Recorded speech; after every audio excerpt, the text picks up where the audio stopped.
너무나 유명한 예수님의 나심에 대한 기사가 성경에 기록되어 있는데 자세합니다.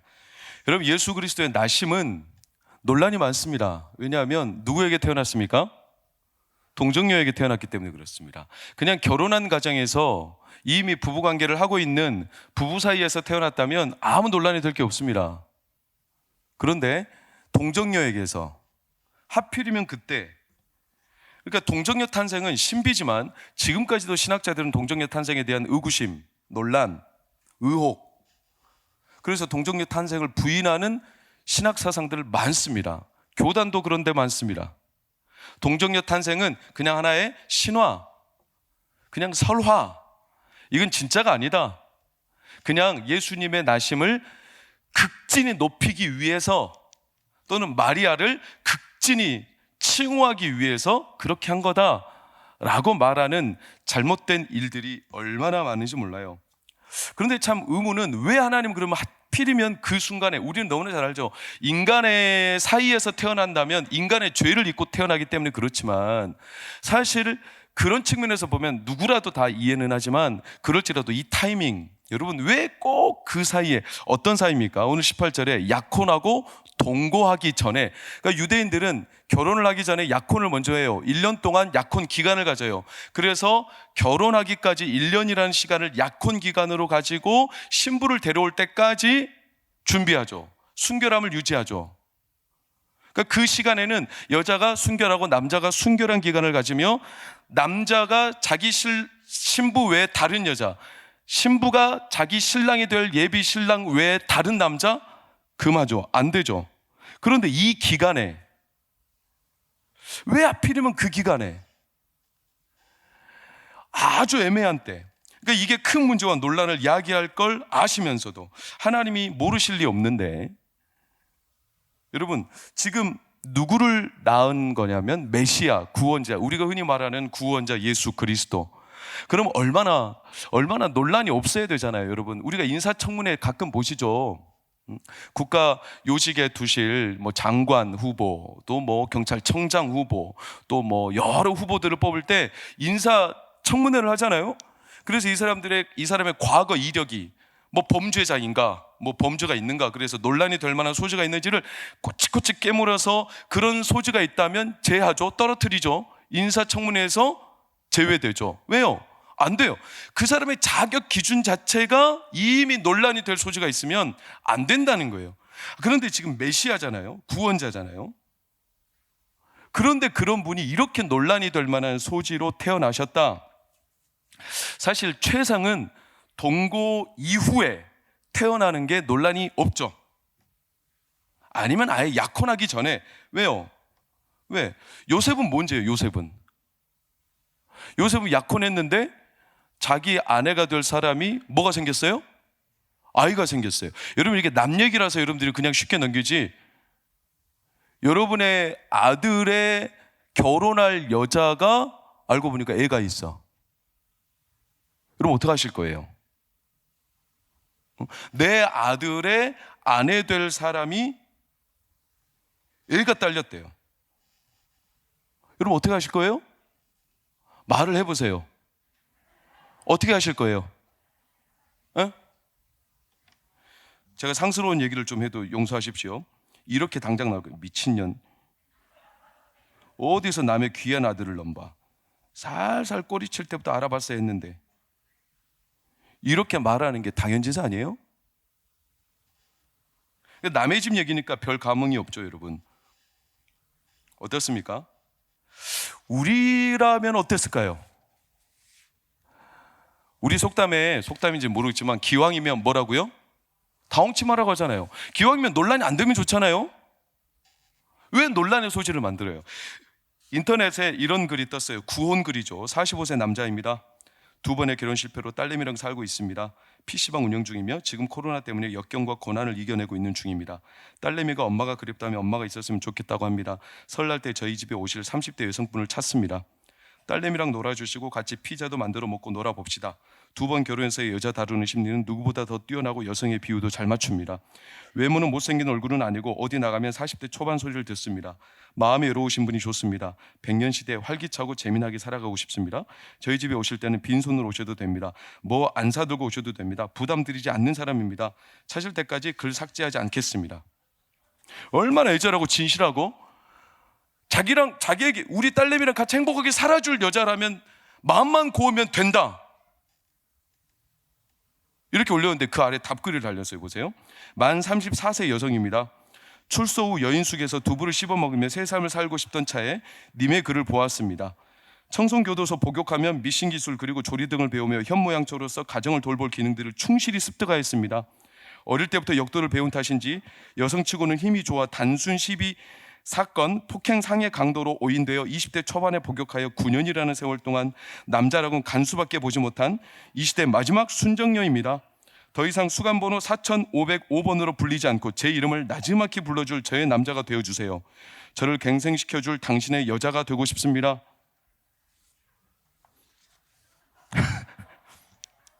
아내로 맞이했겠어요? 했겠어요? 아니, 누가 맞이했겠어요? 말이 좋아, 뭐 마음이 좋고 실제로 이런 여인이 가까이 왔다고 쳐보세요. 누가 그걸 맞아들이겠어요? 여러분, 이게 쉬운 문제가 아니잖아요. 얼마나 엄격한, 지금도 엄격한데 결혼하기로 했는데 그 여인이 빚이 있다. 그러면 사기 결혼이라고 해가지고 얼마나 우리가 요즘에도 그런데 그 예수님 시대 때는 얼마나 더 있습니까? 잣대 기준이 얼마나 엄격했습니까?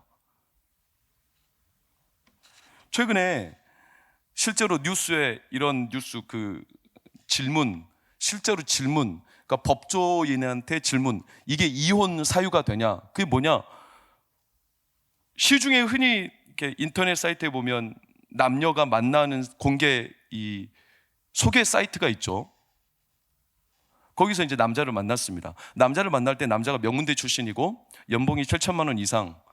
그래서 이제 만나서 결혼했어요. 그런데 속았다는 거예요. 왜? 명문대는 한데 지방이라는 거예요. 캠퍼스. 이걸 속였고, 두 번째, 연봉이 7천이 아니라 4천. 4천이 안 되는. 그러니까 내가 왜 그 남자를 만났는데 이 조건 자체가 나를 속였고 사기였기 때문에 나는 이 남자랑 이혼하고 싶다. 이혼 사유가 되냐? 그랬더니 법정에서 뭐라고 했겠어요? 만약에 실제로 그렇게 사기적인 조건을 가지고 결혼에 서로 신뢰관계를 갖고 결혼을 했는데 이 신뢰가 깨졌다면 그러면 이혼할 수 있다. 여러 항목들을 따다닥 제시하더라고요. 여러분, 세상엔 그렇잖아요. 사기라는 거예요. 사기. 그럼 예수님 어떻게 했어요? 예수님의 아내 마리아가 지금 왜 하필, 그럼 약혼하고 동거하기 이 사이에 왜 하필 그때 꼭 아이가 생겼는가? 이 논란이 많을 그 타이밍에 요셉은요, 그래도 19절에 어떻게 하냐면 가만히 끊고자 했어요. 왜냐하면 의로운 사람이라고 그랬죠. 의로운 사람. 의로운 사람이라는 것은 덮어준다 이런 뜻이에요. 덮어준다. 공개하지 않고, 공개적으로 비난하지 않고. 여러분, 우리라면 그렇게 하겠어요? 우리는 안 그럴 겁니다. 우리는 웬만해서는 그렇지 않아요. 여러분들 어때요? 누군가의 이렇게 비밀스러운 일을 들었을 때 꼭 이제 막 입이 근질근질 하잖아요. 그래가지고 쉿, 아무한테도 말하지 마, 너한테만 말하는. 근데 이미 다 알고 있어. 다 말해버렸어요. 요셉은 그래도 대단한 거예요. 이걸 공개적으로 드러내지 않고 비난하지 않고 가만히 끊겠다. 그러나 가만히 끊겠다라는 것은 이 마리아가 보호받을지 안 받을지에 대해서는 내가 책임을 안 지겠다. 왜? 그럴 수밖에 없죠. 아무리 요셉이 마리아를 돌보고 자기가 의롭게 그 여인의 죄를, 그러니까 자기는 죄를 지었다고 생각했겠죠. 그 여인의 죄를 본인이 두둔해준다 쳐도 그럴지라도 마리아는 어떻게 될지 모를 거예요. 이제 끊고 나면 마리아는 돌에 맞아 죽을 수도 있는. 그러니까 가만히 끊는다 해서 뭐가 달라질 건 없어요. 그래도 요셉은 양반이고 신사죠. 대단한 거예요. 안 덮여지지만. 그러니까 성경은 참 이상해요. 왜 하필이면 그때 예수가 그 마리아의 몸속에 들어섰는가? 약혼하고 동거하기 전에 하나님이 실수하셨나? 타이밍을 잘못 잡았나? 왜 하필 그 타이밍인가? 요셉은 뭔 죄가 있는가? 도대체 우리는 어떻게 해야 된다? 이런 잘못된 타이밍에 대해서 이게 지금까지도 논란이 되는데, 그런데 만약에 이게 하나님의 실수가 아니라면, 사실 실수는 아니죠. 대놓고 성경이 이것 또한 드러내놓고 있지 않습니까? 오늘 말씀을 통해서 만약에 예수님의 나심이 인간적으로 볼 때 많은 문제와 논란이 될 것 같아서 이게 사람들한테 덕이 안 된다면 하나님은 이 기사를 성경에다 안 실었을 거예요. 덮어버렸겠죠, 애초에. 왜요? 덕이 될 게 없으니까. 그런데 대놓고 적어놨어요. 그리고 우리한테 공개했어요. 마리아에게서 난 예수 그리스도가 그 시기가 요셉에게도 굉장히 당혹스러운 타이밍이었고 모든 이들에게 너무나 황당한 타이밍이었다. 왜 하필 그때 아이가 생겼는가? 왜? 하나님이 실수했나? 하나님이 착오했나? 아니에요. 하나님이 명확하게 성경에 우리에게 소개하는 이유는 하나님의 의도가 있어요. 의도가. 그 의도가 뭘까요? 이렇게 많은 문제를 이야기할 수밖에 없는 요셉의 삶, 그 가정이 풍비박산 날 수도 있는데, 그 가정에 어마어마한 회오리 바람이 불 텐데, 내 인생이 완전히 무너질 수도 있는 이 엄청난 타이밍에 왜 하필이면 예수 그리스도가 그때 요셉에게 또 그 가정에 내 인생에 찾아왔을까?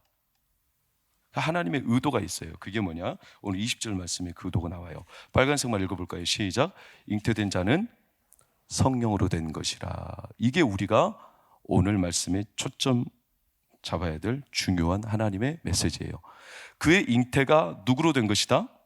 성령으로 된 것이다. 우리는 이제 성령으로 잉태됐다는 사실을 이미 압니다. 믿습니까? 믿으시죠? 예수 그리스도는 인간의 몸을 입고 오셨지만 사람에게서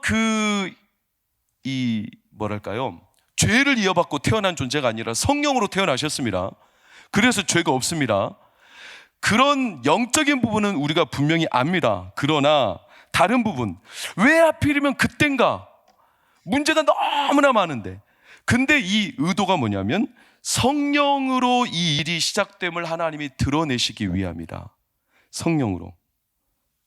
이걸 좀 영적으로 우리가 해석을 해봐야 돼요. 거꾸로 어떤 거냐면, 성령이 그 가정에 일을 시작하시자, 성령이 마리아에게 일을 시작하시자, 성령이 요셉에게 일을 시작하시자 그들 안에 뭐가 드러나기 시작하냐면 문제가 드러나더라는 거예요. 문제가.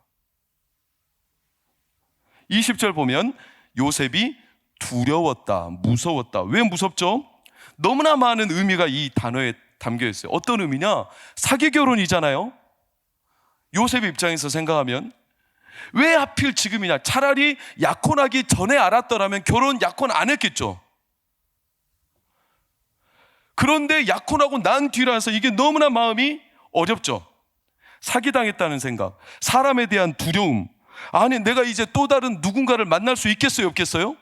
없어요. 염증이 생기죠. 배반감, 분노, 원망, 증오. 마음이 다치죠. 이게 두고두고 그 영혼 안에 트라우마가 될 수도 있겠죠. 모욕감이죠. 내가 왜 하필이면 지금 이때 이 상황을 당해야 되는가? 얼마나 많은 마음속에 자괴감이 일어났겠어요. 나는 어떻게 해야 되나? 이 무서웠다라는 단어에 요셉의 심경이 많은 게 등겨 있어요. 거기에 음모, 배신, 일이 안 풀리는 저주와 같은 사슬, 내 팔자가 왜 이러냐, 두려움, 염려, 근심, 환경, 상황, 탓, 계산, 조건, 우울, 걱정, 대적감, 쓴뿌리, 슬픔, 좌절, 낙심, 낙담, 이런 수많은 것들.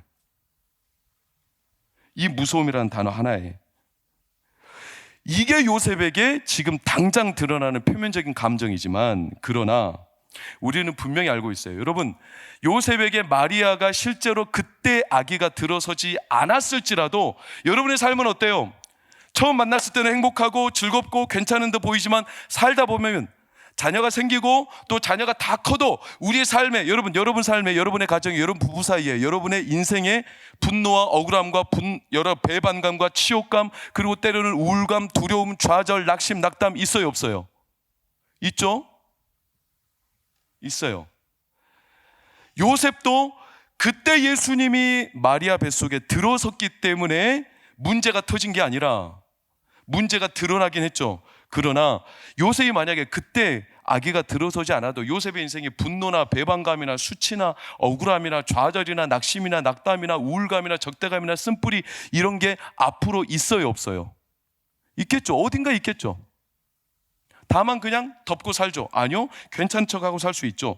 별 문제 아닌 것처럼. 그러나 인간사는 그렇지 않아요. 인간사는 결국 들어가 보면 누구나 다 이런 마음의 어려움들이 어디서든지 일어나요.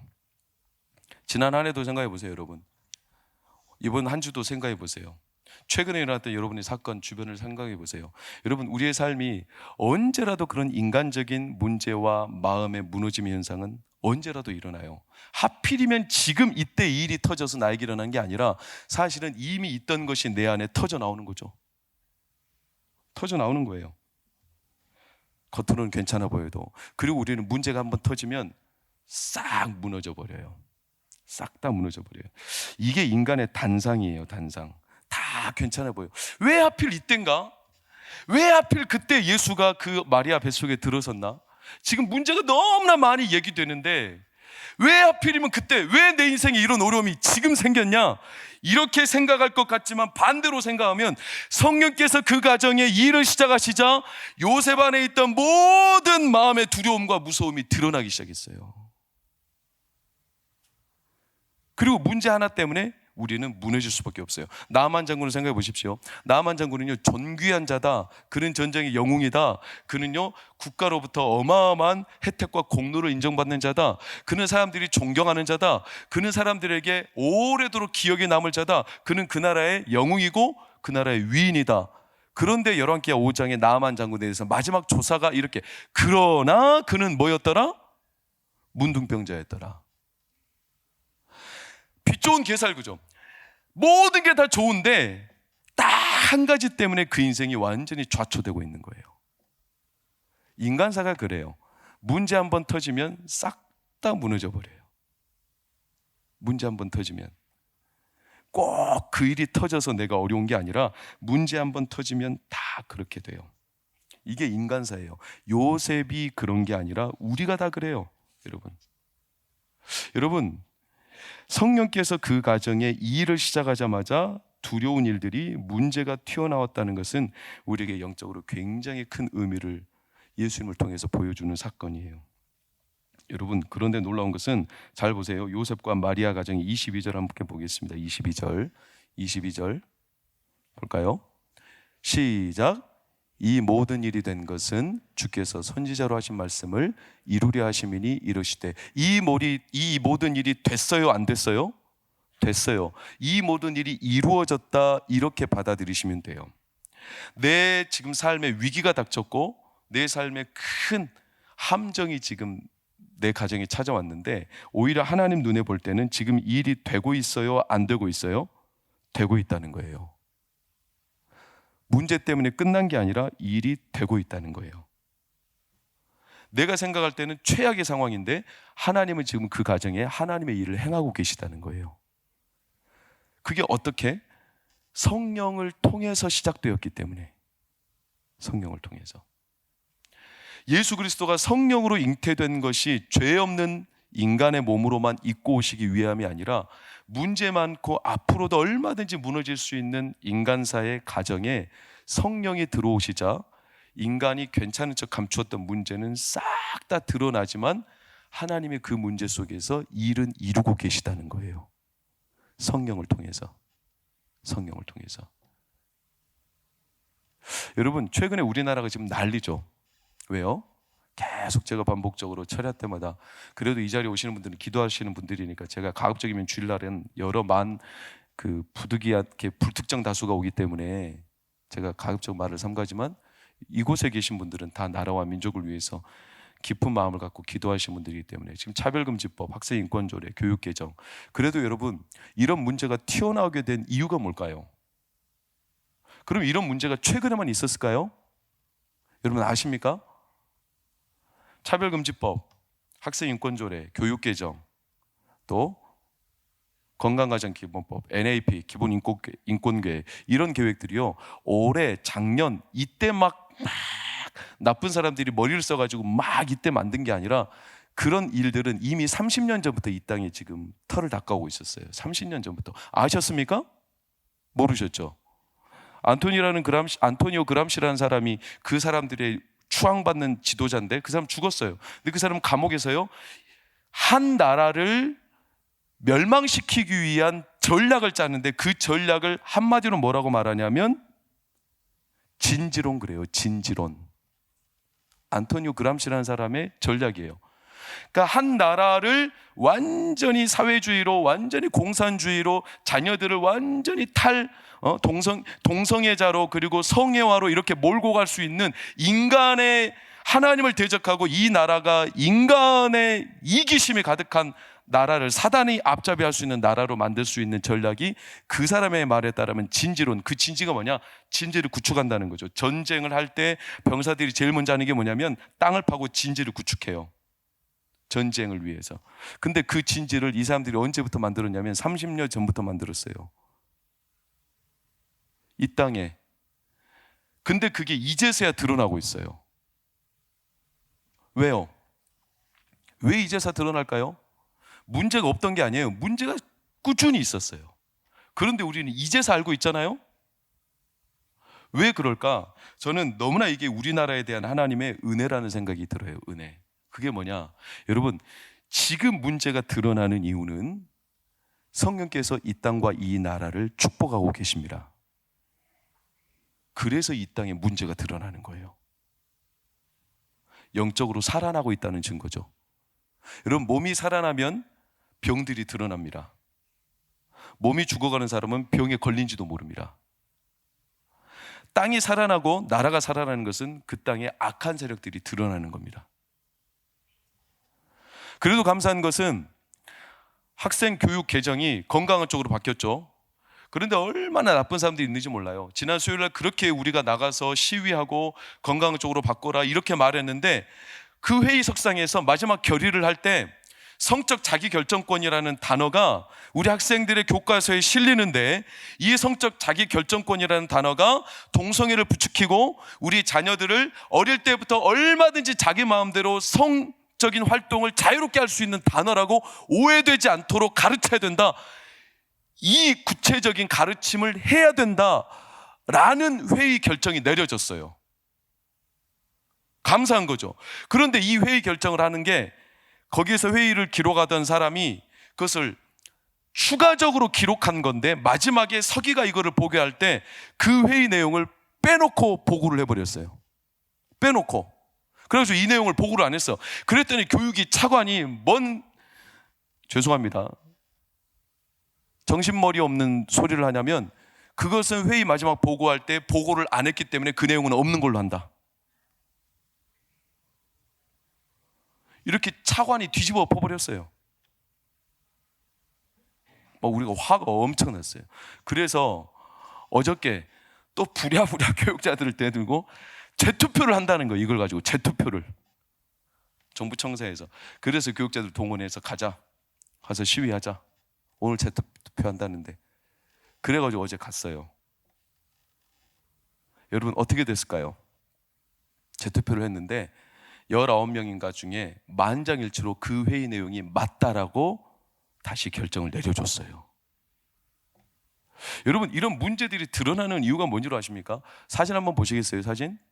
어제 그 추운 겨울날이요, 그 한파를 뚫고요 이 땅을 위해서 기도하는 엄마들이 있습니다. 그들이 이렇게 시위를 하고, 그 다음 사진 한번 보세요. 그 앞에 모여가지고 기도를 하고 있어요. 자기 자녀들도 아니에요.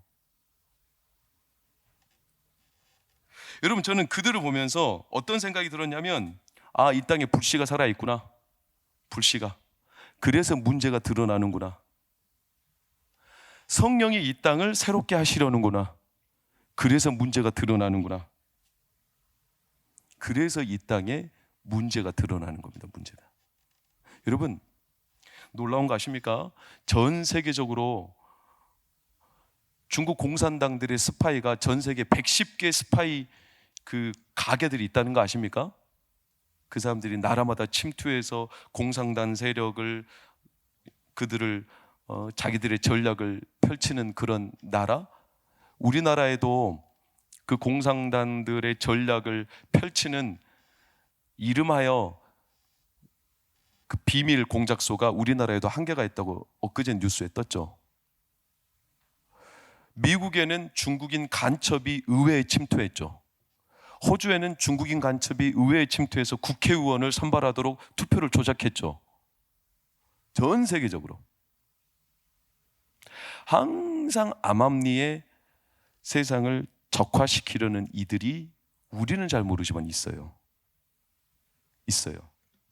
그런데 중요한 것은 그렇게 문제가 많은 그 상황에서도 우리는 잘 모르는데 놀라운 것은 성령이 기도하는 사람들을 통해서 그 문제를 들춰내시더라는 거예요.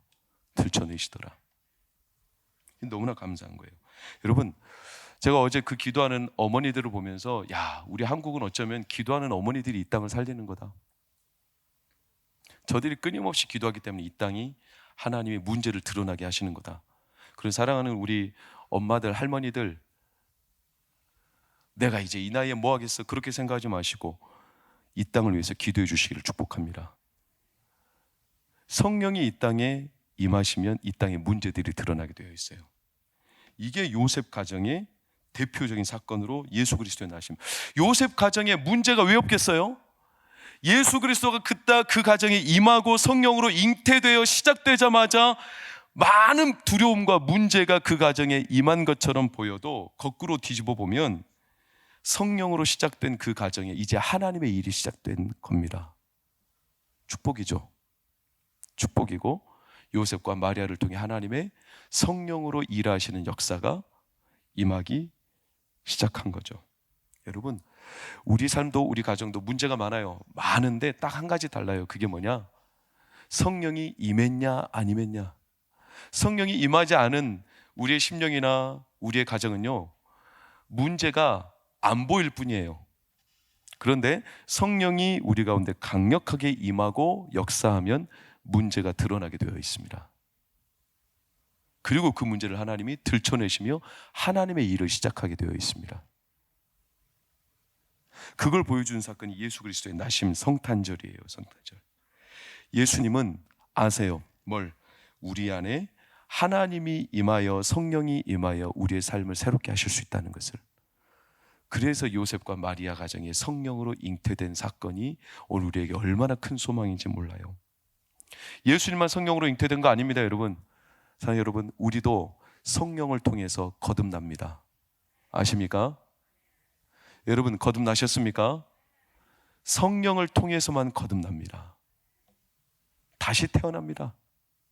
다시 태어날 때요, 우리 안에 모든 문제와 아픔과 쓴뿌리들을 하나님이 낱낱이 드러내십니다. 오늘 드러내시기를 축복합니다. 괜찮은 척, 잠들어, 아무 문제도 없이 그냥 지나가는 인생처럼 보여도 안 그래요. 성령이 임하면 사람이 불을 품에 품고야 어찌 그 몸이 데이지 않겠느냐. 이 잠언 말씀이잖아요. 성령의 불이 떨어지면 우리의 가슴을 태우게 되어 있어요. 그래서 뜨거워 하면서 내 영혼에 비명이 터져 나오게 되어 있어요. 그리고 내 앞에 문제가 산산이 다 드러날 때 하나님의 일하심을 보게 되어 있습니다. 그게 예수 그리스도가 이 가정에 임한 사건이었고, 성경에는 그런 사례들이 너무나 많아요. 엘리사가 도끼를 잃어버린 자기 제자, 그 수렁에 도끼를 잃어버렸어요. 나뭇가지를 던지자 도끼가 떠오르죠.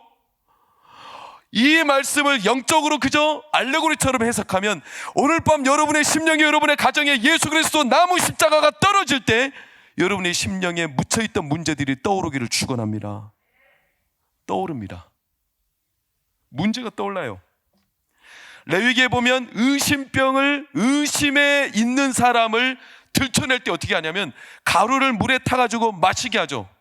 이 가루가 아무 효과도 없어요. 그런데 그 가루에 물에 탄 물을 마시는 사람은요, 허벅지가 붉은 반점이 일어나며 아픈 징후가 나와요.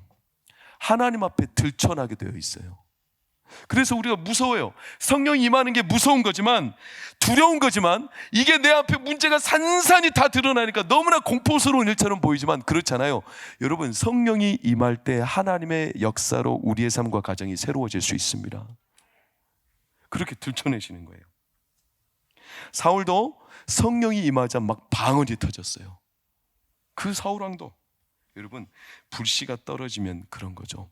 오늘 이 밤에 우리 가운데 성령께서 마리아 요셉의 가정에 성령으로 잉태하신 것처럼 저와 여러분의 가정에도 하나님의 성령을 통한 역사가 시작되기를 축원합니다. 그래서 예수 그리스도의 이름이 적격인 거예요. 예수 그리스도의 이름이 뭡니까? 그 이름의 뜻이 자기들의 죄에서 구원할 자. 문제가 너무나 많은데, 문제투성인데, 문제를 얼싸안고 사는데 그 사람들의 틈바구니에 예수가 오셔서 문제를 들춰내시고 그 문제로부터 우리를 구원할 자, 예수 그리스도. 그분이 성령으로 오셔서 잉태되어 우리 가운데 새 일을 시작하시듯 오늘도 우리 삶에 예수님의 나심을 통하여 하나님의 엄청난 새롭게 하시는 일들이 있을 줄 믿습니다. 그럼 우리 삶에 어떤 변화가 있냐? 22절 23절 우리 마지막으로 한번 볼까요? 22절 23절 시작. 보라, 처녀가 잉태하여 아들을 낳을 것이요 그 이름은 임마누엘이라 하리라 하셨으니 이를 번역한즉, 할렐루야. 우리 삶이 번역이 돼요. 번역. 어떤 번역이 되냐? 하나님이 우리와 함께 계시는구나. 지금까지는 하나님이 없는 가정, 왜 보일 때 너무나 초라하고 사실은 세상적으로 답이 없고 내 인생에 답이 없고 문제만 터지고 내 인생 하나님 버리신 것 같고, 그래서 도무지 내 삶을 회복할 수 있는 길이 없어 보이는데 성령이 임하는 사람, 성령이 임하는 가정마다 삶이 새롭게 번역이 돼요. 너무나 최악의 상황인데 그런데 번역되기를 임마누엘이 우리의 삶의 해석의 뜻이죠. 하나님이 여러분과 함께 하십니다. 하나님이 제 삶에 함께 하십니다. 어떤 상황에도. 요셉을 생각해 보세요. 요셉 감옥에 갔을 때, 그리고 노예로 끌려갔을 때, 최악의 상황. 그런데도 불구하고 하나님은 그의 삶을 형통하다 말씀하셨어요. 형통하다. 왜? 하나님이 그와 함께 하심이라. 내가 볼 때는 최악인데 하나님이 그와 함께 하시니라. 그러면서 요셉의 삶이 하나님 때문에 풀려가기 시작해요. 요셉이요, 그때 그 말 하지 말았어야 돼요.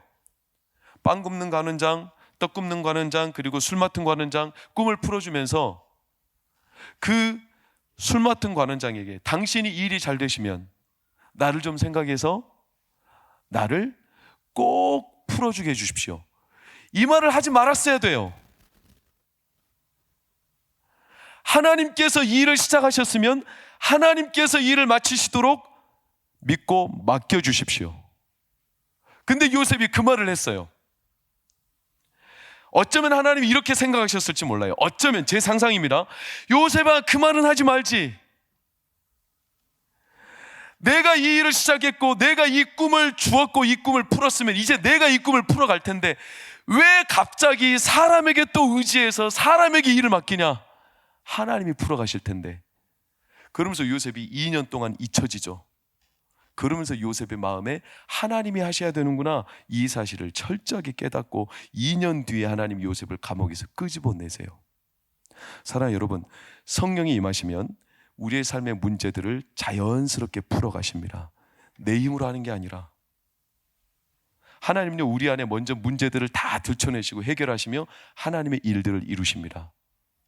유명한 알티 켄달이라는 목사님이 이런 말씀을 하셨어요. 저기 위에 있는 폭포에서 떨어지는 물이 떨어지는 것, 아래로 떨어지는 것은 너무나 자연스러운 일이다. 그렇습니까? 위에 있는 물이 아래로 떨어지는 것은 어마어마한 파워와 힘을 가지고 떨어질 때도 아무 노력 없이 물이 와르르 쏟아져서 발전기를 돌리지만 수평으로 흘러가는 평지에서 물이 흘러가게 해서 힘을 만들어내려면 인간이 운하도 파고 인간이 또랑도 만들고 인간이 고조도 만들고, 그래서 열심히 뭔가를 돌려야 되고 인간의 힘이 개입될 수밖에 없다는 거예요. 여러분, 우리의 삶의 문제가, 우리의 삶의 아픔이 자연스럽게 풀리는 것은요, 내가 힘으로 운하를 파서 내가 힘으로 발전기를 돌려서 내가 뭐 인간적인 방법을 동원해서 물을 흘러가게 하는 것은요, 너무나 많은 에너지가 쏟아지는데 하나님께서 높은 곳에서 그분의 능력과 그분의 이름과 그분의 영광대로 하나님의 물이 성령을 통하여 우리 가운데 떨어지는 것은 자연스럽습니다.